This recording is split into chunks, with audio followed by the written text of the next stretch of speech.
What's good, everybody? It's Jack back here with your boy Mike. We are skating into week 8, coming off the bye. The Bears sit at 4-2. A little bit of good news during the bye. The Vikings lost a couple games. Unfortunately, the Lions still looking strong along with the Packers. Division still highly competitive, but with the Vikings finally catching a couple L's, opening up the door a little bit.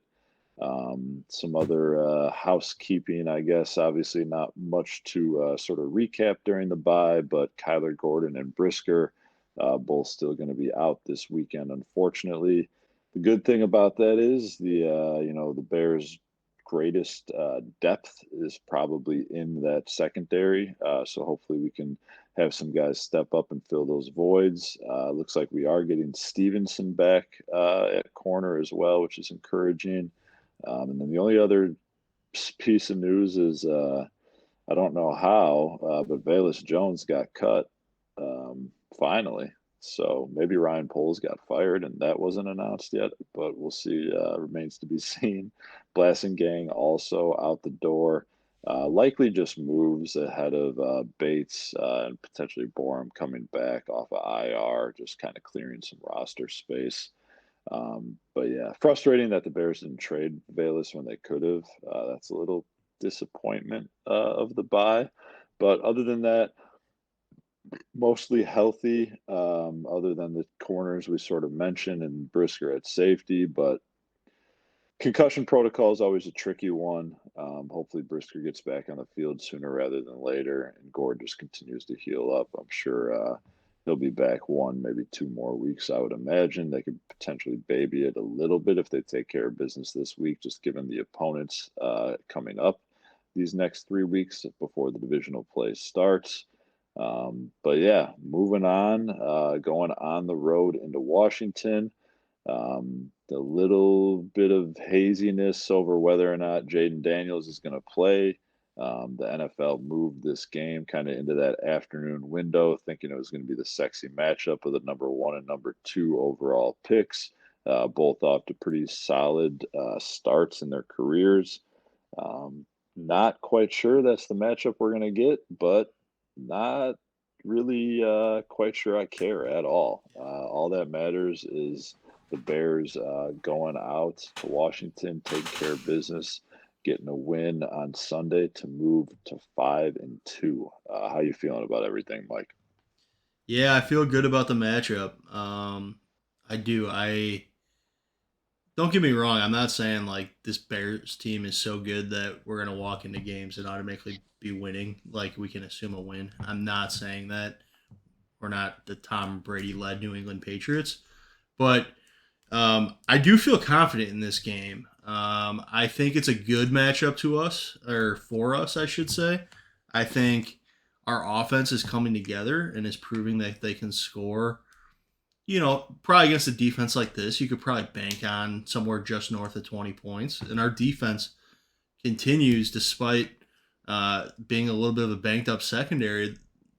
Trevor Lawrence is a good quarterback, and they're doing a really good job on the defensive side of the ball. They're holding teams to a really strong streak now of 11 games or whatever it is to 21 points or less.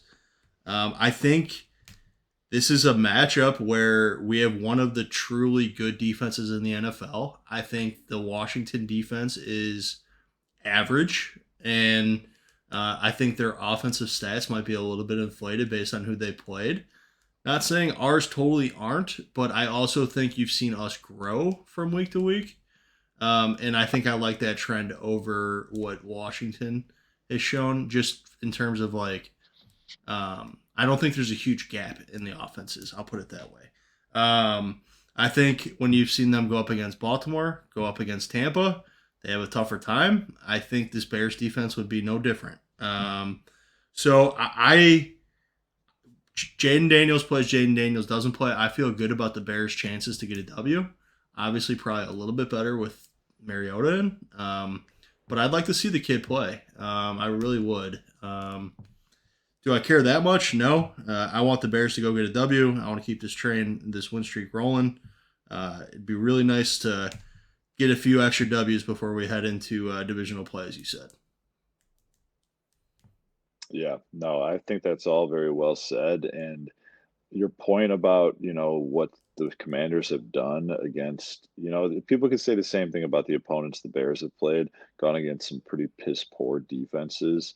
And like you said, the two that the Commanders have played against, and the Ravens and the Bucks at the start of the year. I guess the Bucks defense is little different now, but they have even more injuries piling up. So maybe that's a tough data point, but they, struggled at times in those instances.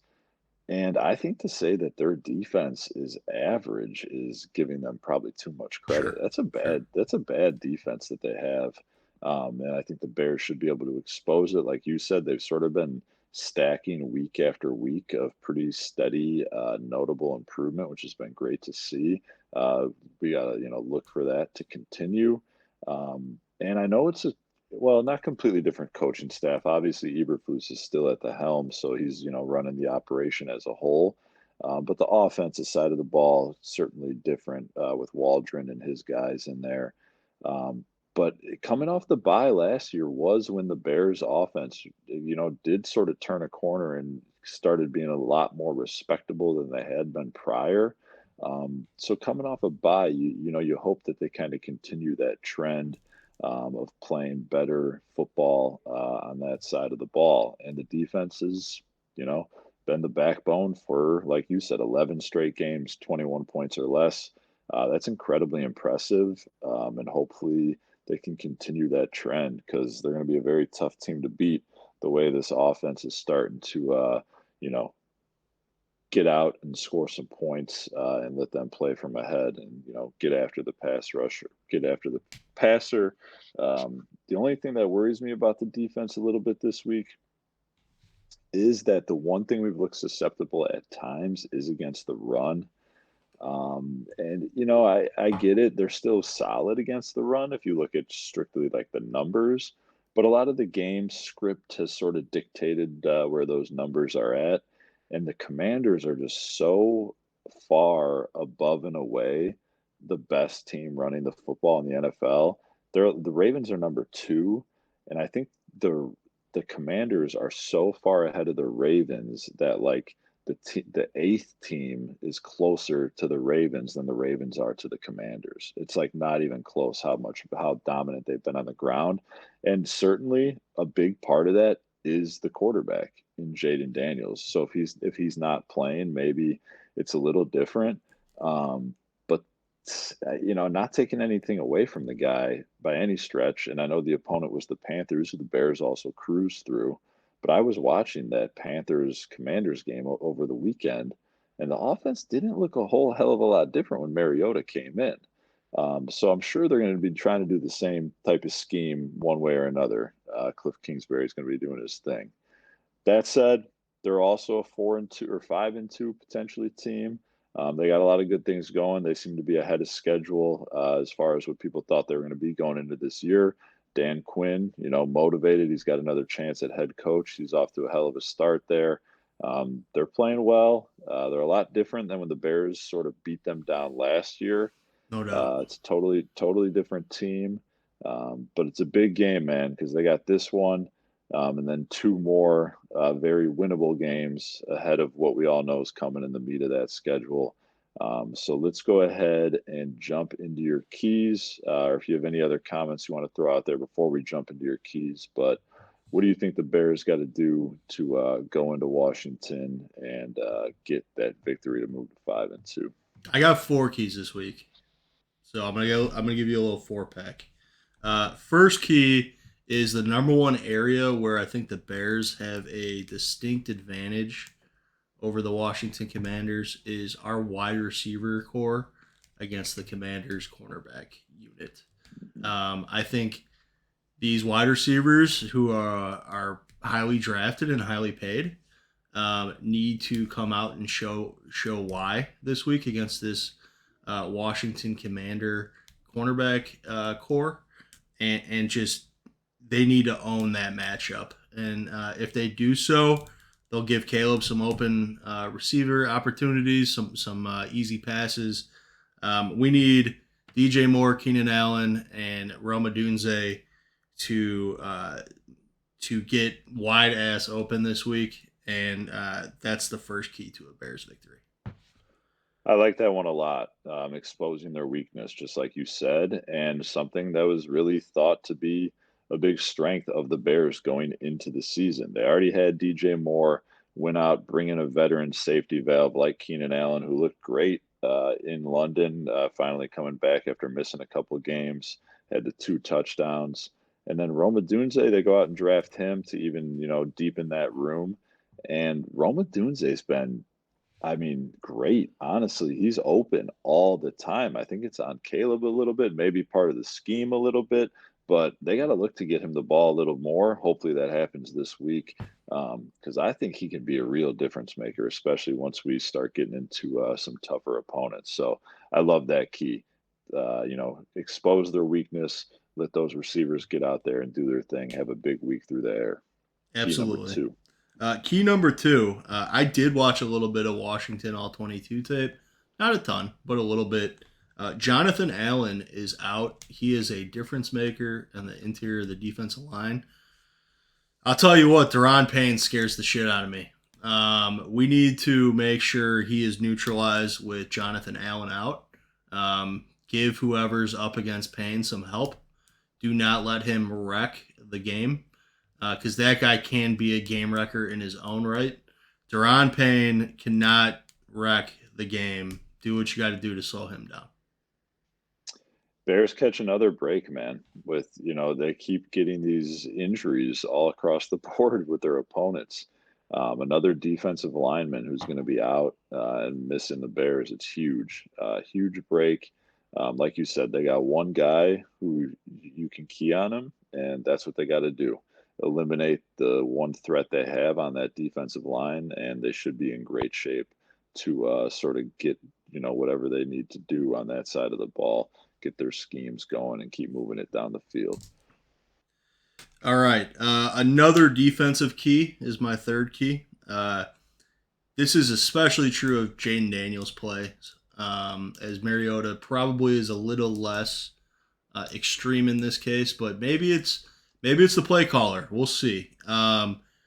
If you look at any of these hot sheets or whatever, they're the field markers that's showing where people are throwing the ball. There's been a strong charts or whatever. Yeah, there's been a strong tendency for Jaden Daniels going to his right. We have maybe the best cornerback in the NFL right now, one of the best. Put him on that. What's that? Second best? I'll say second best. Who's number one? Sauce? Patrick Surtain. Okay, so Jalen's one of the best for sure, one of the best, and he's our clear number one corner. Even though I really like Kyler Gordon in the nickel spot, he's our number one outside corner for sure. Put him on that right side of the field and let him slow down their tendency to throw it to that right side of the field and force them to throw the ball to the left where they're a little less comfortable to go, it seems. So that's going to be I don't know if this is so much a key is something a little bit of a strategy that I think that they should maybe be deploying, but they should be playing Jalen on that right side of the field. That's my third key of the week. Yeah, I like the concept there. You definitely have seen a very, severe discrepancy from one side of the field to the other. And I do think it is a little, obviously the play caller, calls based on what his personnel can do. So maybe it is just kind of dictated by, the personnel, but Kingsbury is comfortable calling those plays. They're having success with them.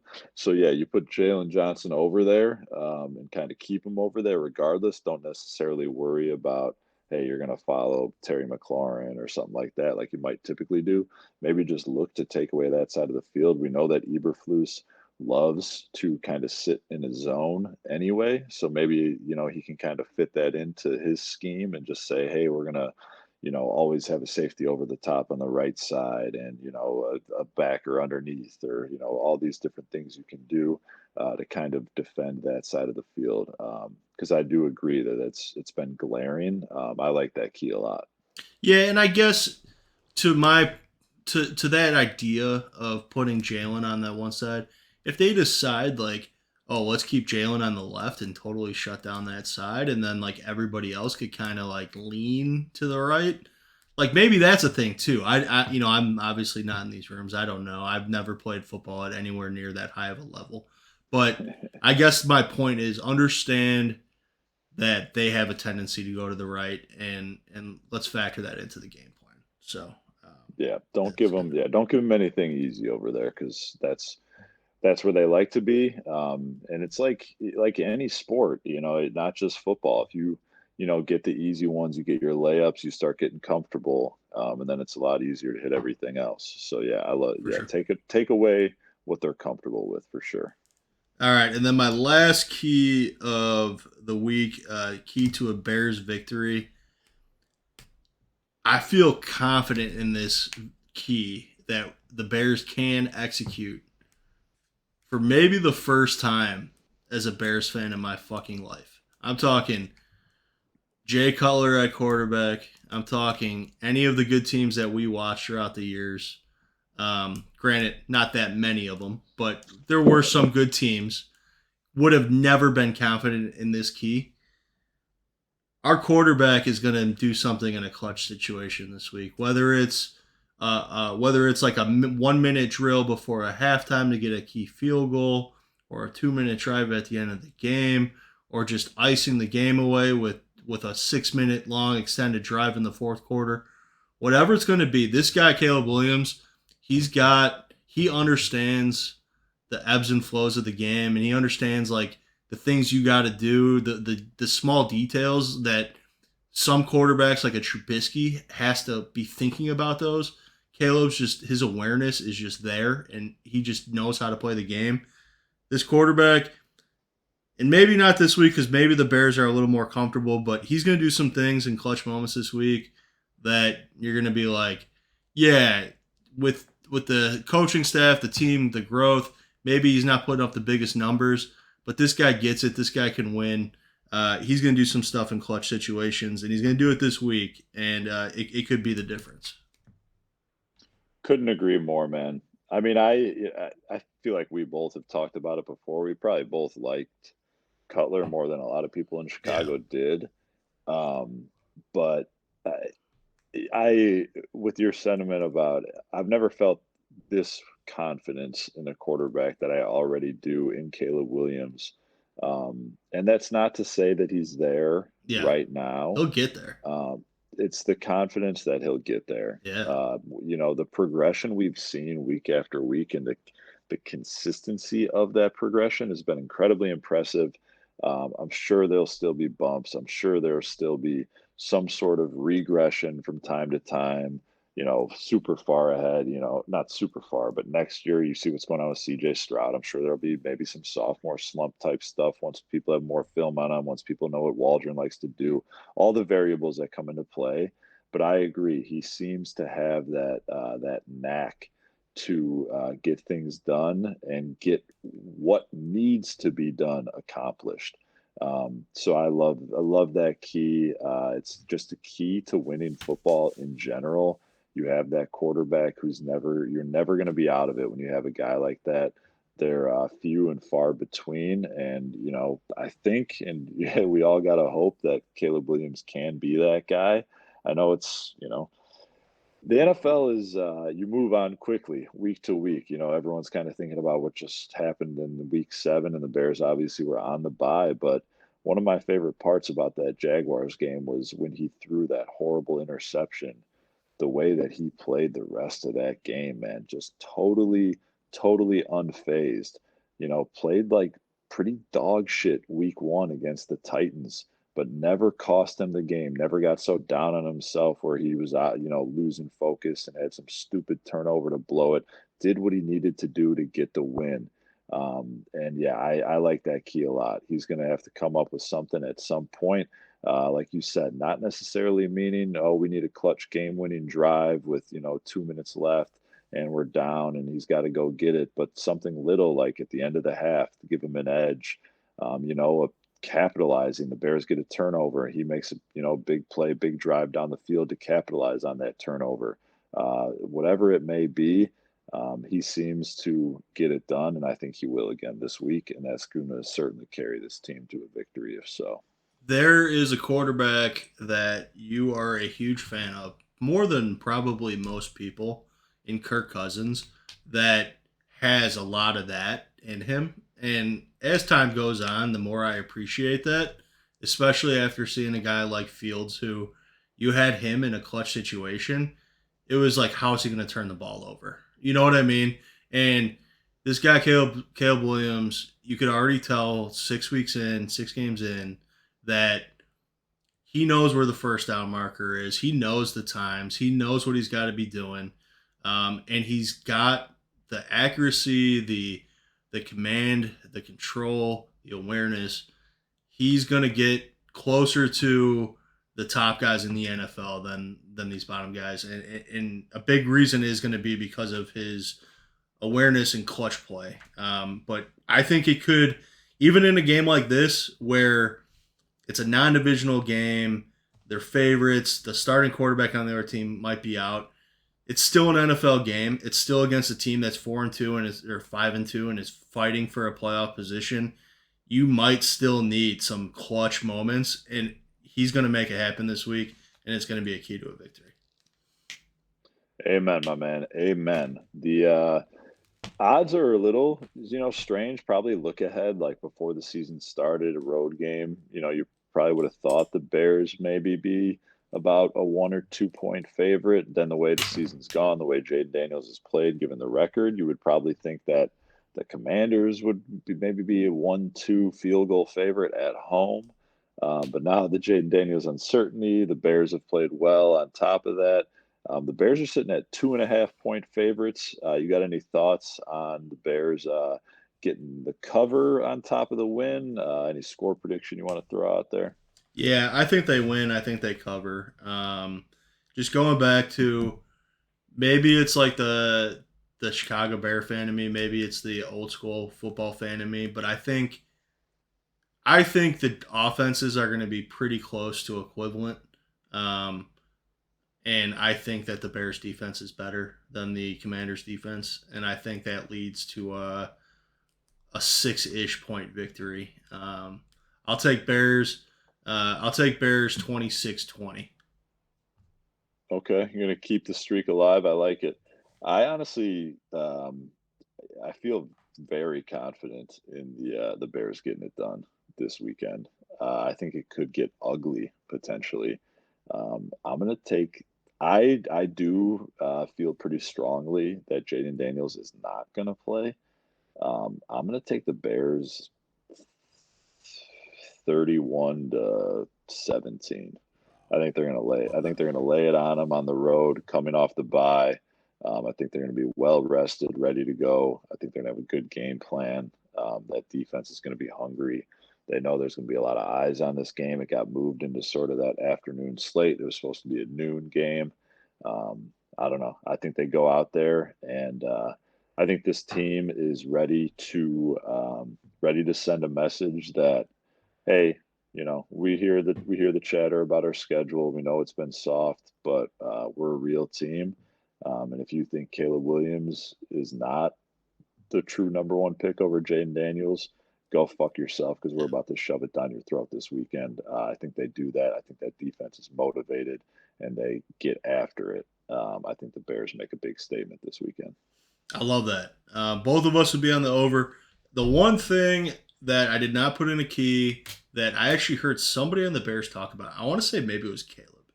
Um, First quarter's still been a problem, especially offensively. So would love to see at least some first downs on one of the opening drives here. The opening drive specifically. Would love to see at least some first downs strung together, even if they don't get points. So that is a small little side plot that I will keep an eye on. Not that they've been great in quarters 2 through 4, which is obviously winning quarters. It's winning football. That's what's important. But I will keep an eye on a little subplot there, especially with Minnesota in our division, who's like the greatest starting team in history. We're going to go to Minnesota, be down 21-0 before we blink our eyes, and then our defense will have to pitch a shutout. So That is something I will keep my eye on. But overall, I'm looking forward to this game. I love your confidence, and let's go get a W. Yeah, just going off that last point really quickly, Yeah, you certainly would prefer to be better, as the game moves along. That's the Bears' biggest problem is that Fields was the worst fourth quarter quarterback in NFL history, literally. And that's why you could never get it done in crunch time and winning time, and they lost a lot of football games. So yeah, you'll take it this way versus any other way. But at the same time, yeah, it'd be nice to not go three and out the yeah, first drive, the first two drives.